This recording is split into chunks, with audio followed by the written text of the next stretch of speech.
Graines de Curieuses, le podcast qui dévoile une facette de la vie d'une femme. Je m'appelle Isabelle Weber, je suis journaliste et vis à Bienne en Suisse depuis plus de 20 ans. J'aime les histoires et je suis curieuse de l'autre. Mon envie, vous faire découvrir l'une des faces cachées des habitantes de ma région. Celles qu'on croise sans pour autant deviner le trésor qu'elles recèlent. Peut-être un voyage, une réussite, une épreuve, une expérience, allons savoir. Ce podcast paraît tous les vendredis sur le site dédié grainesdecurieuses.ch avec le chiffre 2 entre les deux mots. Abonnez-vous sur Apple Podcast ou sur les applications d'Android et suivez son actu sur la page Facebook Graines de Curieuses.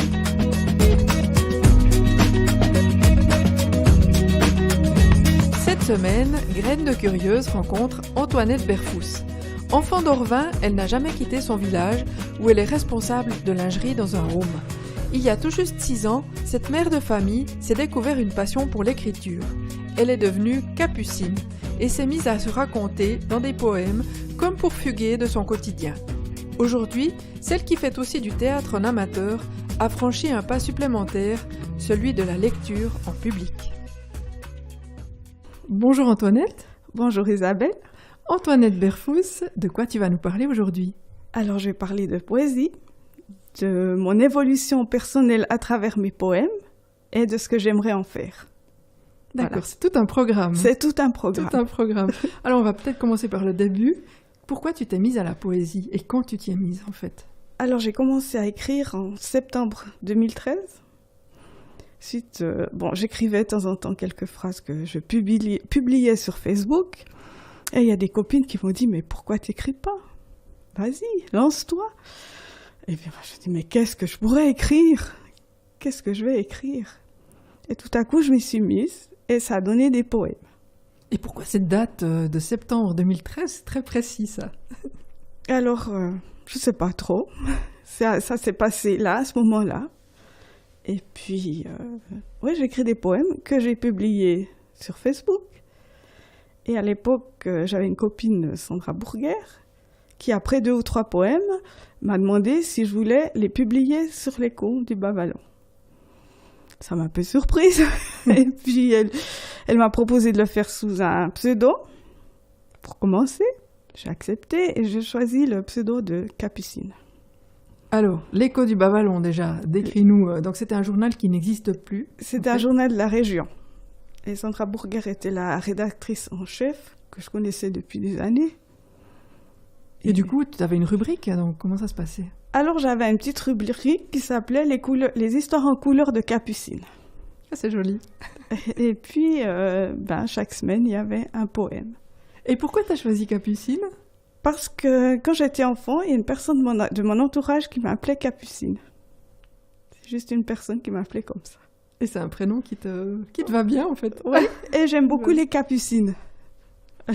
Du coup, des jolies couleurs, voilà. C'est des fleurs légères. Des fleurs légères, des couleurs jaune-orange, des couleurs chaudes, avec du vert, bien sûr. J'aime beaucoup. C'est des fleurs qui se marient bien avec les autres, enfin qui se marient bien dans le paysage. Et c'est des fleurs très résistantes qui fleurissent longtemps. Ça, c'est un beau symbole. Mais dans tes poèmes, tu as un autre symbole aussi, en plus des fleurs. Enfin... C'est le papillon. Le papillon qui était d'abord une chenille et qui peu à peu sortit de son cocon et puis qui a pris son envol. Alors c'est toi ça en fait ? C'est moi. Alors dans les poèmes, je me dévoile. Hein. C'est là que j'ai commencé à m'exprimer, à parler de moi.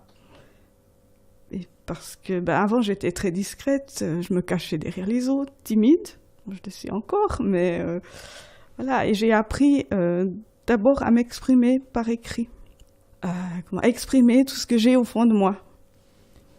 C'était une façon de faire entrer les autres dans ton monde, qu'on te comprenne mieux, peut-être ? Oui, peut-être, ouais.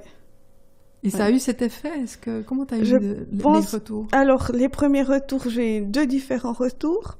Il y a des personnes qui m'ont dit qu'elles m'ont complètement retrouvée dans mes poèmes, que c'était tout à fait moi, et d'autres qui m'ont dit qu'il y avait un grand décalage entre ce que je montrais de moi et ce que j'écrivais. Et quelles étaient les personnes, peut-être, c'était les plus ou moins proches de toi ? Pas forcément. Alors, les personnes qui m'ont complètement retrouvée dans mes poèmes n'était pas si proche que je le pensais. Je pense que c'est une question de sensibilité, de feeling. C'est rigolo, parce que Ouais. les mêmes choses ont un autre impact Voilà. aussi par rapport à toi. C'est ça qui est drôle. Mhm. On te voit autrement Ouais. par rapport à la même chose que tu écris. Mhm. Et tu vas d'ailleurs nous lire un poème à la fin de ce podcast. Tu nous fais Voilà. un cadeau. Tu veux déjà en parler un petit peu maintenant ? Alors, dans ce poème, je parle de la petite fille tout au fond de moi, la petite fille qui est triste et solitaire. Et ça, c'est un état qui était au moment où tu l'as écrit, ou c'est un état fréquent chez toi ? Au moment où je l'ai écrit, et depuis, c'est moins fréquent. Ça a évolué, j'ai pu l'exprimer, j'ai pu le sortir, ce qui fait que la petite fille est beaucoup moins triste. On peut dire alors que ces poèmes, ils ont un effet thérapeutique. Tout à fait, ouais. Je viens d'une famille où on n'a pas appris à s'exprimer, à exprimer ses sentiments, ses émotions. On n'en parlait pas beaucoup. J'ai appris à aller vers les autres, à m'ouvrir, mais ça a pris beaucoup de temps. Ça a pris des années pour sortir c'était une prison, presque. D'émotions et tout ça. Ouais. Tu dévoiles plus ce que tu ressens Ouais. par le poème. Ouais. Et est-ce que tu te sens comprise ? On a parlé avant de l'écho que ça a eu, mais est-ce que t'as l'impression que les autres te comprennent mieux maintenant ? Oui, je pense. Il y a des personnes qui comprennent très bien et il y a celles qui comprennent pas, mais bon. Ceux qui ne sont pas intéressés par la Ils poésie. sont pas intéressés et puis il n'y a pas de souci. Maintenant, tu vas encore plus loin avec ces poèmes, puisque tu as franchi le grand saut, c'est de les présenter. Comment ça s'est passé ? Alors, j'étais très stressée. Et je pensais que le stress, il allait passer au fur et à mesure que je parlais, mais en même temps, c'était très émotionnel. Et avec des personnes que je connaissais. Il y avait ma fille, ma maman qui était très émue. Je n'osais pas trop les regarder parce que je sentais l'émotion qui montait aussi chez moi. Et ça m'a complètement chamboulée. Parce que tout à coup, je me sentais plus à ma place. J'ai pris une autre place devant les autres. Je n'étais pas derrière à écouter ou à me cacher. J'étais devant où je me dévoile. Tu te dévoilais deux fois en fait. Tu dévoilais parce que tu disais, puis tu te dévoilais en le disant. Voilà. Ouais. Et c'était quelque chose de très fort, de très intense, où il m'a fallu un peu du temps pour m'en remettre. Mais alors c'est un petit peu du masochisme, parce que tu le fais, mais en même temps ça te fait très peur. Oui, je suis maso. C'est vrai. Mais ce qu'il faut dire aussi, c'est que tu fais du théâtre, donc quelque part tu as appris quand même à te poser. Oui, non ? mais je me suis rendu compte que c'était très différent du théâtre, parce que dans le théâtre, je me mets dans la peau d'un personnage. Et quand je dis mes poèmes, je ne suis pas un personnage, c'est moi. C'est moi qui me mets en avant, qui me mets devant. Ce que j'ai jamais fait, ce que j'ai pas appris. Et les retours du public ? Ils ont été très positifs. On me pousse à continuer ce que je vais faire. Donc continue à produire. Là, tu peux dire deux mots. Donc où ça se passe ? Comment ça se passe ? Alors ça se passe chez Linsline, au Pont du Moulin. C'est un endroit clé pour moi. Parce que j'ai fait là de belles rencontres. C'est là aussi que j'ai dédicacé mon premier recueil de poésie. Et puis, là, je me sens assez libre. Parce que c'est pas très grand non plus. Et puis, je peux accueillir les gens. Je peux parler aux gens. Avant, après, on peut prendre le temps. Ouais, c'est un endroit clé que j'aime beaucoup. Qui m'a ouvert pas mal. Où j'ai fait des rencontres. Et où tu vas encore en faire parce que tu produis encore, hein, ça continue. Oui. Et je veux dire aussi, il y a de la musique entre, parce que moi, je ne peux pas me passer de musique. Et puis, dire quinzaine de poèmes sans musique, non. Quel genre de musique ? Alors, la première fois, c'est moi qui ai choisi des morceaux de musique. Il y a un peu de tout, surtout du violon. J'aime beaucoup le violon. Et puis, pour la fois suivante, il y aura un monsieur qui joue de la harpe, que j'avais rencontré là, qui jouait là. Un retraité qui joue pour son plaisir, et puis il s'appelle Didier Limat, et il a fabriqué lui-même sa harpe. Avec ces poèmes, tu as l'intention d'aller plus loin, donc tu as déjà été édité une fois, par l'Écho du Bas Vallon, donc, mais maintenant tu as l'intention d'aller plus loin, c'est-à-dire de les présenter aussi dans d'autres endroits, peut-être faire des animations, je ne sais pas, ça dépend des opportunités. En plein air aussi. Je dis que dans un parc ou je sais pas où, dans un jardin, avec de la musique, bien sûr. Donc l'art de raconter. Voilà, l'art de raconter. Ouais. Et j'ai envie de faire passer aux gens un bon moment hors du temps, les emporter un peu dans un voyage, qu'ils oublient un peu le quotidien, qu'ils s'émerveillent aussi. Ouais. Mm-hmm. Et s'il y a de l'émotion, tant mieux. De quoi tu parles dans tes poèmes ? Alors, je parle de moi. Oui, alors je parle de la petite fille, de mes idées aussi, de ce que je ressens, de ce que j'ai vécu. Et puis, des fois, il suffit juste que ce soit une petite émotion, une petite chose qui s'est passée pendant la journée. Et j'y repense la nuit et j'essaie d'en faire quelque chose. C'est une façon d'arrêter le temps, un peu. C'est une façon d'arrêter le temps, oui. Mm-hmm. Ouais. Est-ce que tu te sens prête à nous lire un de tes poèmes ? Oui. Ce fameux poème de la petite fille ? La petite fille triste. Alors, on va écouter le poème de Capucine. Au fond d'elle, une petite fille triste, qu'elle croyait morte depuis longtemps. Une petite fille, oubliée dans le noir, qui frappe contre une porte. Surtout ne pas l'entendre, ne pas ouvrir cette porte.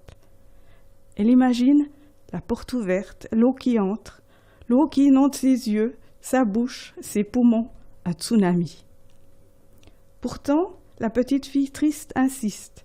Elle frappe contre la porte. Une petite fille sage, silencieuse, qui n'aime pas les poupées froides et sans âme. Elle préfère les petits chats noirs. Elle observe les grands qui ne la voient pas vraiment. Certains sont terrifiants, sans douceur. Elle cogne contre la porte, avec ses poings. Il faut qu'on l'entende, il faut qu'on l'ouvre cette porte. Il faut qu'on laisse entrer la lumière. Le bruit est devenu insupportable. Elle a ouvert la porte. Elle a vu la petite fille, éblouie par le soleil. Elle l'a posée sur ses genoux, l'a écoutée, elle l'a acceptée. Les larmes sont venues, pas un tsunami, non. Des averses dans les nuits d'insomnie, des averses dans la forêt, comme seul témoin, les arbres, ses amis de toujours. Après chaque pluie, les oiseaux sont revenus chanter. Le soleil a séché les feuilles, la terre, et une nouvelle sensation, la légèreté. Elle a pris la petite fille dans ses bras, contre son cœur, très doucement.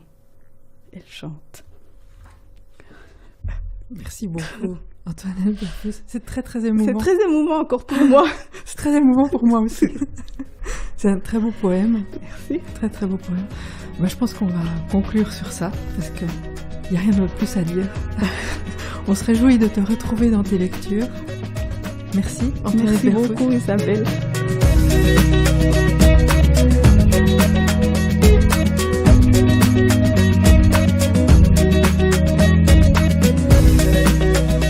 J'espère que cet épisode vous a plu. Ne manquez pas de m'envoyer un commentaire sur Facebook à Graines de Curieuse ou de vous abonner à ma newsletter sur le site www.grainesdecurieuse.ch avec un 2 entre les deux mots. Soyez heureux et à vendredi.